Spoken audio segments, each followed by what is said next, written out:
muito bem-vindos a mais um programa Francamente, aqui pela Rádio Difusora 810 e também pelo portal jj.com.br.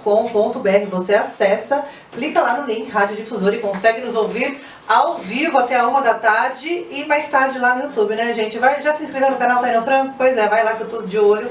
Eu vou bloquear quem não se inscrever no canal, porque agora eu consigo ver. Mentira, mas eu tô fazendo essa chantagem porque temos que fazer essa chantagem pra vocês irem lá no canal dar uma força aqui pro rolê. Gente, a gente vai começar a semana em alto estilo, com uma pessoa que é trilingue, uma pessoa internacional, um artista internacional aqui comigo. Tá meio brasileiro, meio italiano já. Pousanon aqui comigo, bem-vindo. Obrigado, tá? Muito obrigado pelo convite. Estou muito feliz de estar aqui. Que legal que, né? Você veio passar umas férias no Brasil e deu certo da gente marcar.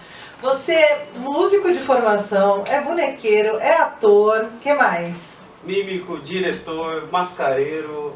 Na verdade, assim, né? Quem é Pousanon? Quem é Pousanon? Eu acho que agora eu tento falar aqui, antes eu falava meio que multiartista, mas aí agora eu vi que meu trabalho ele é um artista mais visual. Então tudo que mexe um pouco com as artes visuais, né, desde a parte de artes plásticas e a parte de encenação, seria mais ou menos onde eu me encaixo. Eu gosto bastante de fazer preparação, de direção, são áreas que eu me encontro muito. E eu falo que primeiro de tudo é o palhaço, porque o palhaço pra mim é a minha filosofia de vida, a minha essência, sabe? É o que mais importa, assim, de tudo. É onde você mais se acha ali. Quando começou, assim, quando você se encontrou com um artista na sua vida, quando isso você olhou e falou, tá, é isso que eu quero fazer quando eu crescer, quando... Nossa, isso é muito louco, porque eu acho que eu desenho desde os 3 anos de idade, assim, gostava de desenhar muito, né? Então 3, 4 anos assim eu fazia vários desenhos e tudo mais. Mas eu nunca me achei bom o suficiente em nada que eu fiz. E eu nunca me coloquei como um artista, né? Eu fiz um tempo escola de desenho para me ajudar a desenvolver e tudo mais, mas sempre faltava algo, né? E eu acho que esse algo ainda me falta até hoje, né? Então, eu acho que... Um artista insatisfeito, em busca da sua obra-prima. É isso mesmo, sabe? Você fala, poxa, isso é uma coisa, será que vai ter uma obra-prima? Será que vai ter alguma coisa? Fala, poxa, porque até hoje, depois de eu trabalhar, né, aí eu fui, né, no desenho, aí depois eu resolvi ir pra música, que é um dos meus pilares bem fortes. Me formei em música, tive banda, toquei com um monte de gente aqui de Jundiaí, banda baile, de forró, de tudo, né? E aí com isso, eu fui depois, como eu tocava bastante instrumento também, que eu fui pegando os outros instrumentos, eu entrei numa companhia teatral daqui de Jundiaí, que é o Rick Kelly, né? Meus queridos amigos, né? Muitas saudades deles. Aliás, eles vão vir aqui no programa, que são patrimônio já cultural de Jundiaí, né? São mesmo, viu? São muito queridos. E aí com eles eu comecei a gostar do teatro, de estar em cena, né? Eles me deram uma oportunidade de fazer técnica de teatro, coisa que eu não tinha feito, mas eu ainda era um músico, né? E como a gente no espetáculo a gente se maquiava, né? Acabou o espetáculo, eu estava maquiado ainda, fui guardar os meus instrumentos, isso estava acho que em Minas Gerais, né? E essa é a história que eu sempre conto pra geral, porque é o que me toca, eu lembro até hoje assim do frame, sabe? Terminando de guardar meus instrumentos, veio uma criança assim, né, colada no palco, só vê a cabecinha dela, vira pra mim e fala, palhaço, faz uma piada? Aí eu falei, eita, né? Deu um bug assim em mim, eu virei pra ela e falei, mas eu não sou palhaço. E ela começou a dar risada assim, bem louca, ai, você é muito engraçado. E aí isso mexeu comigo. Aí eu falei, caramba, o que é ser palhaço, sabe? E aí a partir daí que começou a virar algumas chavinhas, né? Porque o palhaço ainda é uma figura muito mítica aí no imaginário coletivo, né? Não tô falando desses palhaços de terror apenas, né, minha gente? Tô falando do It. Eu já chutei o palhaço do McDonald's porque eu assustei, mas enfim. Mas o palhaço sempre tem essa coisa da maquiagem, do olhar triste, dele estar alegrando as pessoas, mas no fundo sempre uma cena de um palhaço solitário, né? Quantas casas não tiveram aquele quadro do palhaço chorando? Virou uma lenda urbana, inclusive. As pessoas nem sabem quem é esse palhaço. Emmett Kelly. né? Na verdade, Olha o nome. só! E ele era um palhaço justamente que a graça dele era que tudo ele chorava. Então, quando ele estava muito feliz, ele chorava ainda mais. Canceriano, você Canceriano. Eu acho. Eu também acho. Só drama, só. drama da vida. É bem por aí. E aí, na verdade, quando eu fui estudar o palhaço, eu vi que é um estado de uma essência mesmo. E aí tem o que você disse do palhaço triste, né, e de alegrar. E aí você começa a entender um pouco mais como é isso. Porque, bom, uma das apresentações mais difíceis que eu tive foi apresentar um dia depois da morte do meu pai. E é exatamente isso. Você, tipo, eu estava preparando para me apresentar numa apresentação quando eu recebi a notícia, né, que meu pai tinha partido. Como coloca uma alma nesse momento, assim? Como separar a pessoa enlutada do artista que está ali buscando o sorriso e o aplauso? Como que é isso para você? Assim, como foi? Eu acho assim, eu acho que cada um vai achar uma motivação, algo mesmo, né? Alguma coisa que vai encaixar. Quando eu sei o que levou para eu chegar na minha carreira artística. Então, toda vez que eu ia colocar o nariz de palhaço, algumas vezes que eu me sentia cansado fisicamente ou doente e tudo mais, eu olhava para ele e falava: bom, você quer ser motoboy? Você quer nada, não é nada contra as profissões. Não é pejorativo, exatamente. Mas assim, você quer trabalhar de qualquer outra coisa na sua vida. Que era o que eu fazia antes, né? E eu falei assim, não, agora eu estou tendo a oportunidade de trabalhar com isso. Então, isso não me deixava cair, entendeu? Então, na hora que eu ia colocar, isso era uma das partes do ritual. Quando eu me sentia cansado, eu me colocava no que eu estava fazendo antes, né? E a outra coisa é que, por exemplo, eu tinha apresentação no dia que meu pai morreu. E aí eu falei, eu vou fazer essa apresentação. Só que aí o pessoal, que também um beijão pro pessoal da Bonecos Urbanos, que era a companhia que eu estava trabalhando nesse dia, eles falaram assim, não, pô, vai tranquilo, a sua família precisa de você, fica lá com eles, que a gente segura aqui, não se preocupa não. E a gente faz fim de semana. E pra mim, o domingo, eu falei, isso foi no sábado, o domingo eu falei assim, não, eu vou fazer, porque era o que eu precisava alimentar, entendeu? Então, era a sua forma de expressar, inclusive, o seu luto. Exatamente, né? Exatamente. Então, é como você encara as coisas. Você fala assim, poxa, mas eu quero que aquelas pessoas olhem pra mim, porque aqueles segundos de sorriso e tudo mais alimenta a gente também. Depois a gente tira o nariz, a gente chora, a gente fala as coisas, mas naquele momento é isso. O propósito tá ali, né? Naquele momento único da apresentação, né? Porque aquele momento ele é passageiro também, né? Exato. E aí depois você teve tempo aí pra se enlutar. E a gente vai tendo, né? Não tem como. São coisas que... E isso é uma das filosofias que eu vejo do palhaço. O palhaço, ele simplesmente vive aquele momento daquele jeito. Aconteceu uma coisa? Poxa, que pena. Mas eu posso mudar? Não. Então, vida que segue, né? Então o palhaço, ele está acostumado a perder. Então ele está sempre perdendo. Então como ele sempre está perdendo, ele já não se importa mais, porque ele sabe que ele vai perder. E quando ele ganha, aí é incrível, né? Quando tem alguma coisa que ele ganha, aí... Aí todo mundo ganha, exatamente. Né? Ele divide com todos. Nossa, demais. Terapia do palhaço aqui hoje, no Francamente. Eu vou chamar uma musiquinha e daqui a pouquinho a gente volta aqui com o Pousa Não nos estúdios da Rádio Difusora. E voltamos aqui para os suntuosos estúdios da Rádio Difusora com o artista, multiartista Pousa Não, que está aqui comigo hoje em visita especial no Brasil, né, gente? Porque nem aqui ele mora mais, mas daqui a pouco a gente fala dessa história aí. Você estava falando do seu elo, da sua ligação, identificação aí com o palhaço. Você foi... Porque assim, você tocava, a gente estava conversando aqui nos bastidores, falou que tocou muito... Comprou um mega baixo, parcelou um mega baixo. Você trabalhou muito como palhaço, assim, como que você dividia o tempo, assim?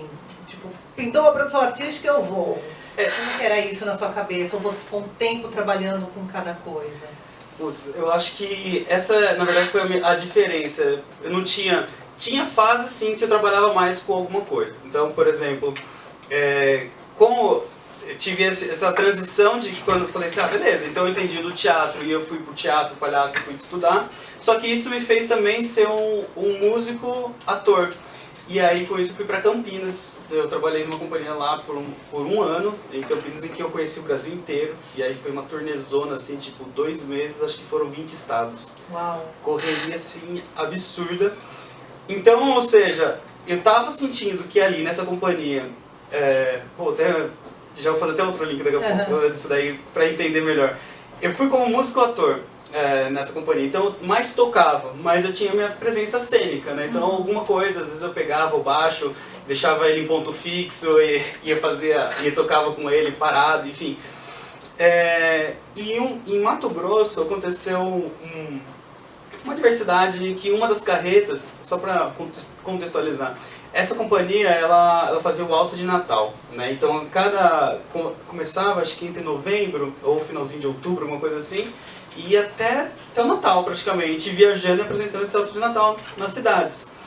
E uma das carretas, e eram duas carretas grandes, uma van com os técnicos e um ônibus para os artistas, né, que eram 30 artistas que viajavam. Uma trupe mesmo. Uma trupe, né, gigantesco o rolê.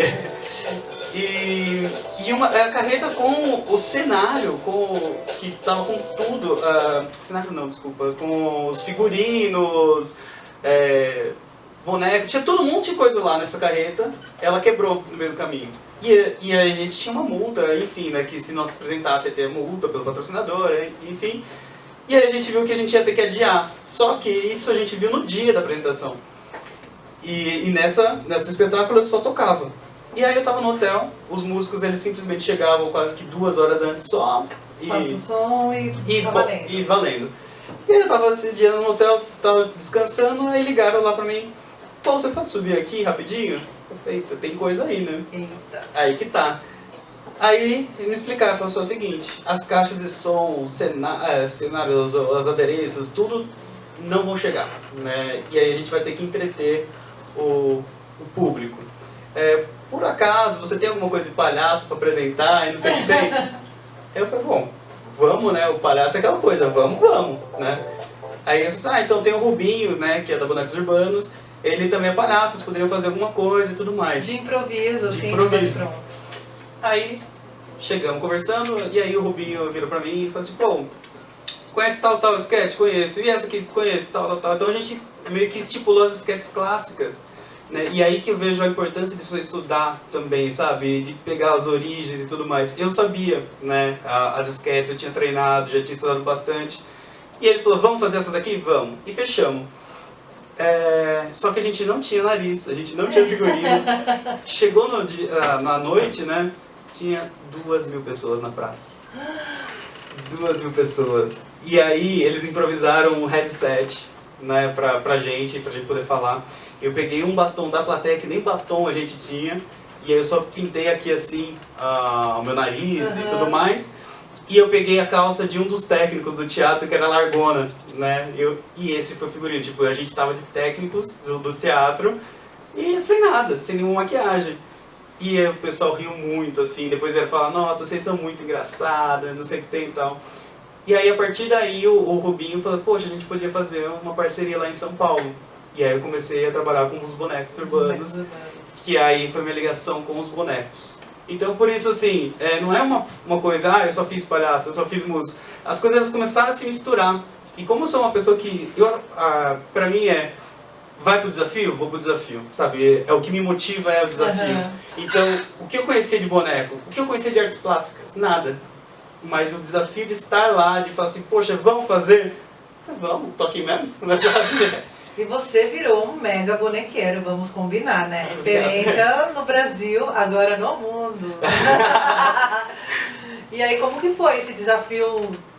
Porque você, cara, gente, segue ele no Instagram, Polerito_Arts. Isso aí, @Polerito_Arts. Segue lá que, tô precisando de seguidor brasileiro, viu? Olha que pena! Você vai ver os textos, tá tudo bilíngue. Você já aproveita, você já faz chupa do língua, ele já dá aula de italiano ali já nos posts.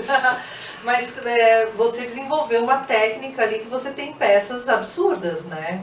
Sim, eu comecei a misturar, eu comecei a confeccionar com papel e cola, né? Aquela coisa de papietagem, né? E aí depois eu fui misturando com espuma, aí eu descobri o látex, aí fui misturando com látex, aí eu comecei a esculpir, aí eu conheço vários tipos de massa, aí máscaras em látex, de silicone, aí é isso que foi me motivando, é isso que eu falo do desafio, de poxa, qual é o próximo material? Né? O que as pessoas estavam fazendo? Aí eu vi, por exemplo, a impressão 3D, e eu não conhecia nada de programação, nada de modelagem 3D. Aí eu falei, poxa, eu vou começar a desenvolver isso aqui. Aí as pessoas falam, porra, de repente... Desculpa. Pode falar, foda-se. Aí sim, caralho. Tudo aqui é tudo nosso.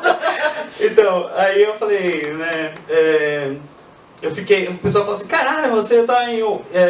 de repente, assim, você tá mostrando peça em 3D, mas eu fiquei 1 ano estudando modelagem 3D, as coisas para depois começar a mostrar algumas coisas de trabalho. Então, eu comecei a misturar a parte digital com manual, com artesanal e tal. Então, foi uma mistura, né? No meu Instagram dá pra ver lá, né? Porque é importante falar isso, né? Que o processo de criação, ele requer inspiração, sim, mas precisa de muita técnica, né? Pra você ter repertório pra fazer a execução das peças, né? Sim, e principalmente acho que respeitar o tempo das coisas, né? De entender qual é que é do... Porque quando eu comecei a fazer... hoje eu nunca tive vergonha de mostrar nem a minha primeira apresentação de palhaço, nem a última, nem a minha primeira peça, nem a última. Não tem, eu era muito ruim no começo e melhorei. Acho que isso é um ganho na sua vida, né? Exato, exato. Eu acho que isso serve de motivação, de inspiração. Porque quando eu comecei a estudar, por exemplo, escultura, eu não conseguia achar os primeiros trabalhos dos escultores, porque todo mundo esconde, quer mostrar os bons. E eu falei assim, não, cara, os meus eram isso aqui, ó, é horrível. E aí eu aponto todos os meus erros daqueles trabalhos. Ó, isso aqui tá errado, isso aqui a anatomia não tá certa. Aí fui estudar a anatomia humana de cada músculo da face pra entender o... Então eu sou um maníaco, na verdade. Que delícia! Estamos aqui com o maníaco artista, Pousanon nos estúdios. Vou tomar mais uma música, daqui a pouquinho a gente volta. Pousanon comigo hoje nos estúdios da Rádio Difusora, contando um pouco aí da sua carreira artística. Desde quanto tempo você está na vida de autista? Olha, autista italiano quer dizer motorista. Então tá, de artista. Deixa eu ver, vai fazer 18 anos. Profissionalmente 18 Profissionalmente, anos. exatamente. De arte mesmo, é isso que eu falei, tipo, bom, eu vou fazer 35, então uns 32, 30 anos, vai. Você falou que rodou o Brasil já com espetáculos, fez turnês e tal. O que você sente hoje, depois de tanto tempo de carreira e de tanto aprendizado? O que tem diferença de apresentação de estado para estado? O que a arte te acrescenta nessa história toda, assim? Nossa, isso é muito boa pergunta, porque tem muita diferença. Eu expandi assim a minha mente de uma maneira assim incrível, porque primeiro que eu fui criado aqui em Jundiaí, né? Então aqui Você fala gatinho, pintinho, ó. Gatinho. Na verdade agora eu tô me forçando a colocar um pouco mais do tempo por causa da língua italiana, mas eu fui tirando, né? Eu não falo tirando, né? Tirando. Porque quando eu tava em São Paulo, o pessoal me zoava do R, do P e tal, então eu ficava me policiando pra... Não posso falar assim, não sabe? Posso falar pão de queijo. Mas vira e mexe, solta um arte, sabe? Normal. Mas exatamente, por ser criado aqui, eu tinha ido muito pouco ao teatro, tinha visto muito pouca coisa. E a arte estava muito fluida em mim, sabe? E aí beleza, aí cresceu um pouquinho a cabeça quando eu fui para São Paulo. E aí comecei a ver um pouco mais de arte lá e me inteirar um pouco mais das coisas. Quando eu comecei a apresentar e que eu fui para outros lugares, por exemplo, eu apresentei em Jacobina, interior da Bahia. É uma cidade maravilhosa, assim, e quente pra caramba, mas o acolhimento é outro, né? Mato Grosso, Goiás, sabe, são coisas que chega teatro, mas é um teatro local e que é bom, né? São coisas ali, mas exatamente, não chega muita coisa pra lá, sabe? Parece que fica muito umbiguista a real, sabe? Sim. Tipo, Brasil é só São Paulo e não é só São Paulo. Porque fica muito o eixo cultural Rio-São Paulo, e é uma crítica isso, não é nem um elogio, né? E as expressões artísticas vão se moldando por aqui, né? Só que o Brasil é muito rico em termos de cultura, né? E cada região tem as suas particularidades ali, né? Na hora de consumir arte. Muito, porque imagina só, quando eu em Jacobina eu dei um workshop lá, que era justamente misturando entre mímica e música, que foi meio que foi a base do meu trabalho, que é o Desverbalizar, que é hoje, que é a mistura de mímica, música e palhaço. Então meio que foi esse workshop foi onde eu comecei a ver como que as coisas se misturavam. Uhum.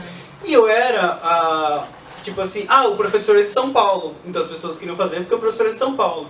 Mas se você pensar que em São Paulo chega professores da Europa, eu tive aula com um americano, com Avner, que é um excelente palhaço dos Estados Unidos, com Victor Avalos, que é o palhaço tomate da Argentina, que veio pra cá, com Desmond Jones da Inglaterra, sabe, com Jordi Bertrand da Espanha. Ou seja, chegavam grandes nomes para São Paulo. E nós em São Paulo era o máximo que ia chegar, entendeu lá? Não que não chegue. Mas você acaba virando um multiplicador aí dessas técnicas e linguagens para o resto do Brasil, né? Exatamente. Porque às vezes a gente sabe que produção cultural no Brasil é difícil conseguir patrocínio, a arte mais do que nunca e tem que resistir para poder existir, né? Mas é importante isso que você falou, né? Que essas produções vinham para cá e você fez aulas com essas pessoas. E foi dar um workshop em Jacobina, né? Exatamente. Porque você carrega dentro de você todas essas referências, né? Total, e eu acredito exatamente isso. A gente como artista, a gente tem que ser multiplicador. E tem que mostrar que a arte, ela tem que resistir sim, né? E é lógico que a gente precisa trabalhar, a gente precisa ganhar dinheiro, né? E a arte como trabalho é muito importante. Mas eu acho que a arte ela tem que existir dentro de cada um, porque tem muita gente que é artista. Você é uma artista, né? Então, mas eu trabalho, tá? Até caiu meu chapéu depois dessa. Mas as pessoas falam assim, eu não vou fazer isso porque eu não vou pintar bem. Eu não vou cantar porque eu não vou cantar bem. Eu não vou... Então não cante bem, não pinte bem, mas faça porque você quer fazer, entendeu? E esse é a primeira fagulha de qualquer coisa. Não interessa se você vai ser... Exato, porque todo mundo precisa se expressar de alguma forma. E como que a gente se expressa? Pela arte. Sim. Entendeu? Então não tem como, né? E todo mundo tem alguma coisa.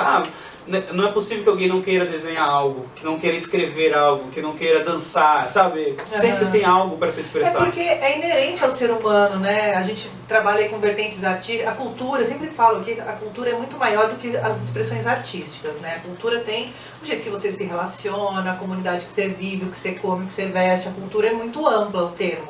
Agora, as expressões artísticas ali, e a gente tem hoje uma necessidade de começar a fazer uma coisa e parece que tem uma obrigação de ser o melhor do mundo daquilo. E você deixa de fazer porque você não se reconhece naquele lugar de melhor. Nunca vou ser bom nisso, então não vou fazer. Ainda mais com a internet. É sensacional, porque você fala assim, você olha e fala assim, que bonitinho, eu consegui modelar o Olaf de Frozen, né, que é um boneco de neve. Aí você vai... ver na internet mais referência, você vê o cara que fez ele em 5 metros de altura, com material X, aí você pensa, poxa, eu fiz o meu de biscoito, é uma porcaria. E aí isso te desmotiva, ao invés de você ser incentivado. Você fala assim, poxa, eu não preciso chegar ali, mas esse cara pode ser minha inspiração para estudar mais, para eu ver mais coisas. É o que eu falei, eu não esperava ser um escultor, por exemplo. Eu tinha visto até um abraço pro meu amigo Beto, que foi o primeiro escultor que eu vi. Eu vi ele fez a máscara do Predador, né? E eu olhei e falei assim, caramba, olha o nível de detalhamento dele, que não sei o que tem, que incrível. E isso já faz muitos anos. E hoje o Beto vem trocar uma ideia comigo e fala assim, pô, você tá incrível, olha os seus trabalhos, não sei o que tem. Tá foda mesmo. Então é muito legal você ver essa diferença, sabe? Você aprender isso e se inspirar nas pessoas, sabe? Não é pra você chegar lá, mas às vezes você vai descobrir uma coisa que ninguém... Eu vou dar um exemplo, tem gente que gosta de Romero Brito, sabe? E tá tudo bem. E tá tudo bem, exatamente. Tá tudo bem também, né? E aí tem gente que vai falar assim, meu filho desenha isso. Então, faz seu filho desenhar também, sabe? Incentiva ele. Uma coisa que eu sempre brinco, né? Os pais, as mães, eles super falam assim, meu filho canta, meu filho dança, é tão bonitinho ver ele.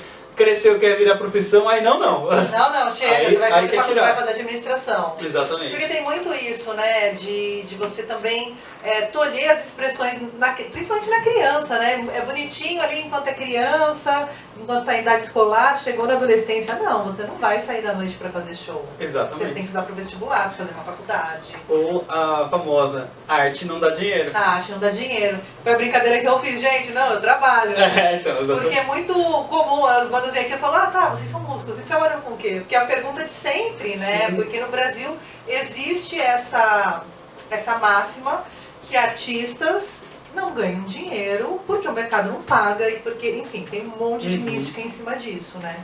E com as leis de incentivo ainda mais, né? Agora, antes era, artista não trabalha, não ganha, não sei o quê. Agora acabou a mamata. Acabou né? a mamata, exatamente. Como o Brasil tá aí, tipo, achando o máximo acabar verbas de cultura, não ter mais cultura. E nem imagino o quanto isso é perigoso e quanto isso é insano numa sociedade, né? Viver sem arte. A gente tá vivendo num tempo, assim, que amigos meus premiadíssimos, sabe? Tipo, com reconhecimento internacional não estão com trabalho. Porque tem os cortes de verbas. E não era uma mamata, né? Pra todo mundo eu explico o que era a Lei Rouanet, sabe? Que todo mundo, mas... Poxa, a Lei Rouanet é tão complexa. A Lei Renault. Cada hora tem um nome, né? Rouanet, né? Rouanet. Enfim. Gente, eu trabalhei 15 anos e 15 anos a mesma coisa, falando, explicando o que é, como funciona, o mecanismo, né? Sim, e a gente precisa disso, né? E isso é uma diferença, né? Eu acho assim, aqui as pessoas falavam comigo, você é artista, mas com que você trabalha? Quando eu fui lá em São Paulo, quando eu me mudei para São Paulo, que legal, você é artista, o que mais você faz? Né? Tipo, dentro da arte. Era outra pergunta. Já é outra pergunta, né? porque sabe que só fazer uma coisa de arte já é pouco. Assim. Na verdade foi por isso que eu acabei trabalhando tanto, porque eu amplifiquei meu leque, né? E lá na Europa, uau, que belo lavoro! As pessoas, eu penso, falam de lá... Pode falar italiano, que a gente põe SAP aqui. Não, e eles falam assim, sei um artista, mas que belo lavoro, e ficam assim Que belo trabalho. encantados. Você é artista, que belo trabalho, tô traduzindo aqui, ó, porque eu entendo tudo italiano, sei tudo, você no rato russo. Avanculo, você tá avanculo, na verdade. A Panápole. Você foi muito Johnny. Mas é bem isso, sabe? Tipo, e lá, as pessoas ficam impressionadas e falam mesmo da profissão, e lá o pessoal, não, você precisa de ver tal coisa. Tanto que eu comecei... já me dando um pouco também, eu tava lá mais região central da Itália, Bolonha, fui um pouquinho pro sul, pra Roma e fazer uns workshops lá também, conheci os artistas lá, mas a grande maioria falou assim, olha, pro seu trabalho melhor você ir pra Milão, né, que é o norte da Itália, né? Não que nas outras regiões não tenham, sabe, mas você saber onde é que tá mais o seu foco, o tipo de coisa, é melhor, né? Sim, você vai mais com mais objetivo, né? Você fala, ok, então você é lá, porque pra todo mundo que eu tô falando, todo mundo falou assim, vai pro norte, vai pra Milão ou Torino, tá bom, então vamos, né? Vai pra Milano! Eu vou chamar mais uma musiquinha aqui, daqui a pouquinho a gente volta pra saber aí dessa nova... Essa nova experiência, essa nova empreitada na Itália. Vamos de som, daqui a pouquinho a gente volta. Pousanon comigo aqui nos estúdios da Rádio Difusora. A gente terminou o bloco falando da sua nova empreitada. Você foi pra Itália? Sim, Foi lá. O que você foi fazer na Itália? Assim? Você falou, a gente estava conversando aqui, você foi lá ver a cidadania e tudo, mas objetivamente, o que você foi fazer na Itália? Fui buscar novos desafios mesmo. A real, assim, tipo... eu aqui no Brasil estava sendo muito workaholic. Então, e virou um ciclo pra mim, né? Então eu acordava 9 horas da manhã e ia dormir praticamente às 4, só trabalhando. Ou eu estava confeccionando, ou eu estava preparando ator, dirigindo. Então eu mesclava os meus trabalhos de confecção com esses de direção e tudo mais. Então eu me senti que eu falei assim, tá legal, muito bom, porque eu sou um artista. Eu falei assim, mas eu sou um artista realizado, eu tô trabalhando com o que eu gosto, eu só tava pegando o trabalho que eu gosto, né? E aí, mas só que isso começou a me pegar, eu falei assim, cara, mas eu só sei ser assim. E aí eu vi que não, né? Que eu estava viciado em algo, né? Então eu precisava de uma mudança. O meu irmão me incentivou, ele estava já morando um tempo na Irlanda, e aí ele falou, preciso tirar a cidadania. Então vamos, cidadania italiana, que a nossa família né, tem como ter esse reconhecimento. E aí ele foi atrás disso. Aí no começo minha mãe falou assim, acho que eu vou tirar por aqui, então vai vocês dois. Aí minha mãe também falou assim, vamos junto. E aí meu outro irmão falou assim, bom, já que tá todo mundo, vamos de família. E a gente fez isso. E foi a Nath também, a mulher do meu irmão. E moramos os 5 na mesma casa pra gente entrar no nosso processo de cidadania. Eles montaram um reality... Não, tô brincando. Foi quase um reality show, olha! 11 anos sem morar com a mamãe, né? Beijo, mãe! Porque daria um reality, imagina? Muito. A família se muda para Itália. E a ansiedade do processo e tudo, assim, é muito... Desgastante. Muito desgastante. Em termos emocionais e financeiros. Exato. Nossa, financeiro, então, nosso dinheiro aqui tá complicado, viu? Então, chegava lá, multiplicado por 5, né? Então, enfim. Então, eu ia já... Enfim, lágrimas. Me manca Euricos.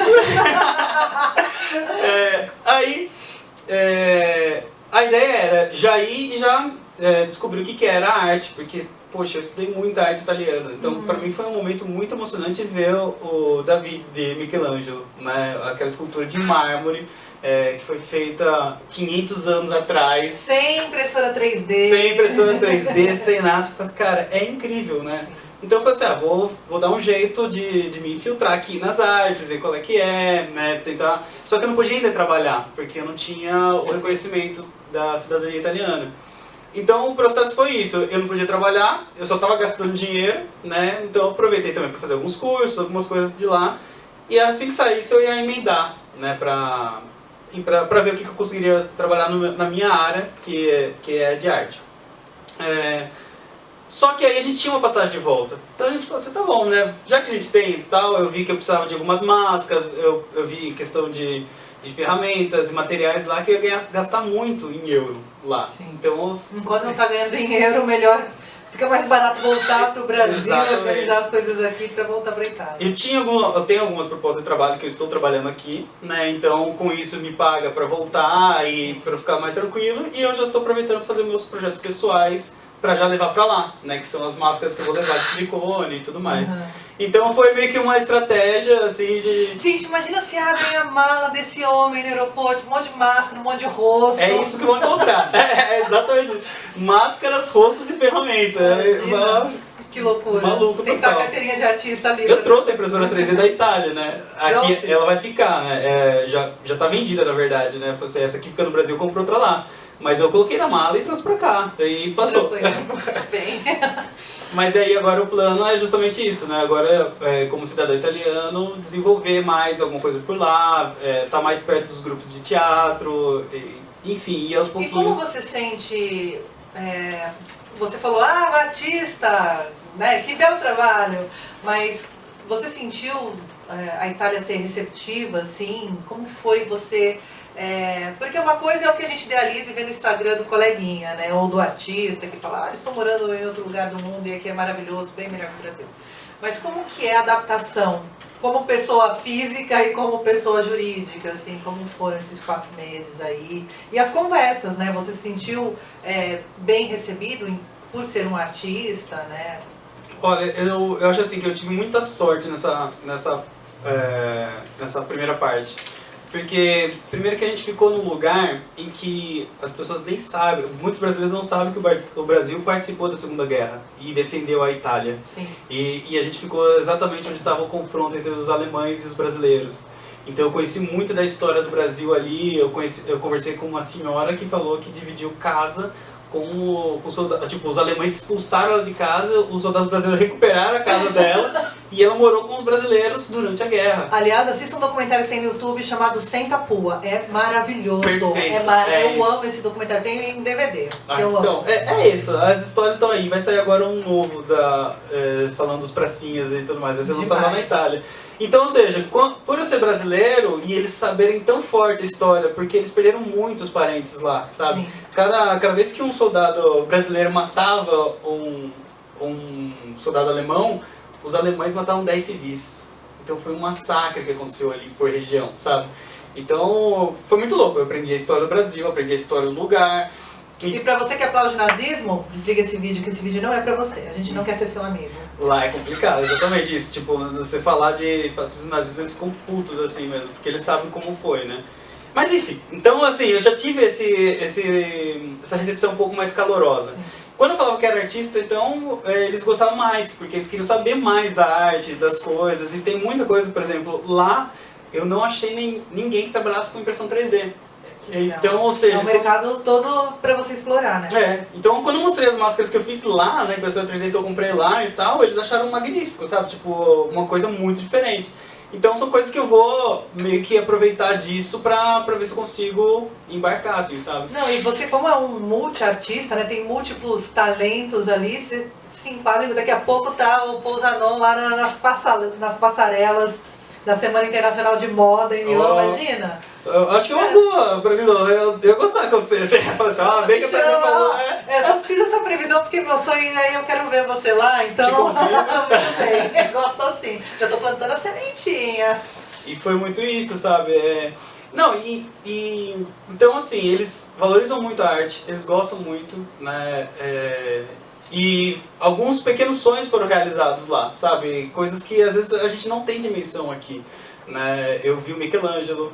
Peraí, falando em sonho, uma pausa que eu vi um vídeo seu entregando alguma coisa pro filho do Chaplin, Neto. Pro neto do Chaplin, exato. Isso foi demais. Esse foi o meu maior conquista, foi um sonho, e foi exatamente isso. Quando eu vi, eu falei assim, bom, já que eu tô na Europa, deixa eu ver por onde anda James Thierry, né, que é uma grande influência pra mim pelo tipo de teatro que ele faz, que é um teatro físico, ele é circense, é um puta dançarino, ele é muito foda, né. E eu só tinha referência dele de YouTube, né. E aí quando eu fiquei com isso assim, procurei na internet, aí eu vi que ele ia estar em Roma e em Milão. Mas eu comecei a ficar desesperado, falei, como assim? Aí eu fui e eu consegui comprar o ingresso para assistir o show por 27 euros. Na hora que eu cliquei... Hoje R$1 milhão, 27 euros dá pra você comprar um Fusca no Brasil. Um Kinder Ovo. Um Kinder Ovo. Quando eu dei o ok, que confirmou que eu tinha, eu comecei a chorar. Você não faz ideia. Também a minha mãe ficou tirando sarro de mim. O que você tá chorando? Ainda bem que você tem dinheiro pra comprar. Eu falei assim, não é dinheiro. Isso, não é o dinheiro. Isso que eu tô sentindo, o dinheiro não paga. Exato, é algo além. E aí veio minha cabeça maluca e falei assim, eu preciso ver esse homem. Aí tinha 2 semanas pro espetáculo. Eu comecei a fazer uma escultura 3D. E aí eu fiz uma miniatura dele, 2 miniaturas. Uma que era só o busto e outra de corpo inteiro, que ele fez o filme Chocolate. Né? E aí eu falei, vou fazer isso aqui, e fiquei de novo workaholic, 15 dias trabalhando nela pra entregar pra ele. E aí eu fui pra lá, e, nossa, aí foi uma epopeia assim, né? Tipo, cheguei 1h da tarde pra tentar entrar, falar com a produção, metendo as caras e tal, até assistir o espetáculo dele, foi a melhor coisa que eu vi na vida, foi impressionante, total. E aí no final eu esperei 1h30 pra ele sair, pra entregar o presente pra ele. E aí a gente conversou, e tudo mais, foi super receptivo. Tanto que, na época, o vídeo tá lá no meu Instagram, eu tava aprendendo italiano, eu falei, não, com ele eu tenho que falar inglês. Eu tenho que falar inglês, porque é onde eu vou me garantir mais e tal. E aí eu expliquei pra ele, ó, tá meio confuso o inglês porque eu tô aprendendo italiano, porque minha cabeça tá uma bagunça. Aí ele me manda, italiano eu capisco. Aí nisso eu comecei a falar com ele italiano. E eu falei, caralho, eu falei que eu tinha que falar inglês. Aí só minha cabeça assim, o que você tá falando italiano? Aí virou uma maçaroca, mas eu tava muito nervoso. Eu tietei geral mesmo. Chorou? Chorei muito, Ai, eu fiquei muito emocionado. Eu lembro dele, eu já fico emocionado, assim, imagina, porque eu sou muito fã de Chaplin, estudei muito Chaplin, e aí depois eu fui estudar muito ele, pelo meu trabalho de teatro, é muito ligado ao que ele faz, que é justamente isso, a mímica, a música e o palhaço, sabe? E no dele você consegue ver bem isso, ver a parte cômica, ver a parte musical, né, o corpo dele, enfim, é incrível. Demais. O artista internacional Pousanon aqui, o ítalo brasileiro, comigo hoje nos estúdios. 2020, o que esperar de 2020?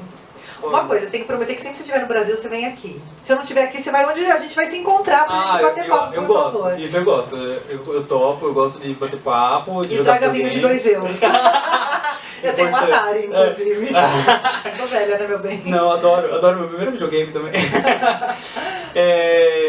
Então, né, eu tô com plano de tentar pelo menos voltar uma vez por ano pro Brasil, né, até pra manter os vínculos aqui. Eu quero trabalhar aqui, aquilo que eu falei, essa parte de multiplicar pra mim é muito importante.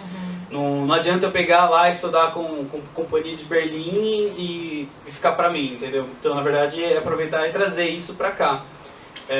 Mas também o Brasil tem que facilitar, né? O Brasil facilita aí pros artistas, porque não está fácil. Aliás, você foi na CCXP, né?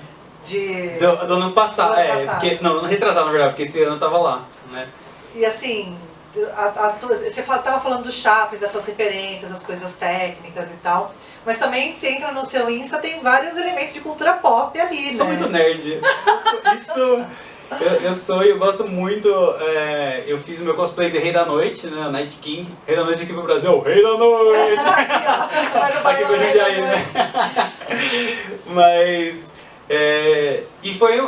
e isso também chamou muita atenção, tanto que eu levei ele, e ele está lá na Itália, eu não tô, mas ele tá lá, né? Ele ficou guardando lugar pra você. Ele tá lá guardado. Então, e aí um dos planos é exatamente isso, fazer uma máscara nova dele. Você já começou, né? Já comecei, já tá A modelado. última foto sua do Insta tá lá. Já tá um pouquinho mais avançada aquela foto, né? Mas eu quero ver se eu tiro logo.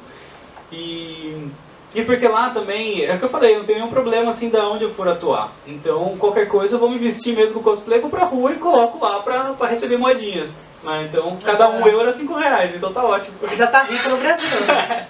Então esse é um dos planos assim de fazer, porque eu acho assim, não é nem a questão, aqui no Brasil é muito mal visto o teatro de rua, né? O teatro de rua, artista de rua, inclusive aqui em Jundiaí teve até campanha contra. Teve uma lei aí que inviabilizava um pouco os artistas se apresentarem na rua. A pessoa com a Bíblia pregando num decibéis altíssimo pode na praça, o artista não pode. Exatamente. Então, assim, né?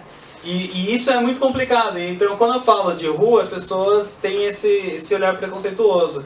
Mas foi nas ruas de São Paulo mesmo, eu fiz 25 de março, eu fiz praças ali que eu aprendi a interagir com as pessoas, recebi uns trocadinhos também, né, que era na época que eu não tinha nada assim, então beleza, vamos lá, qualquer coisa já ajuda.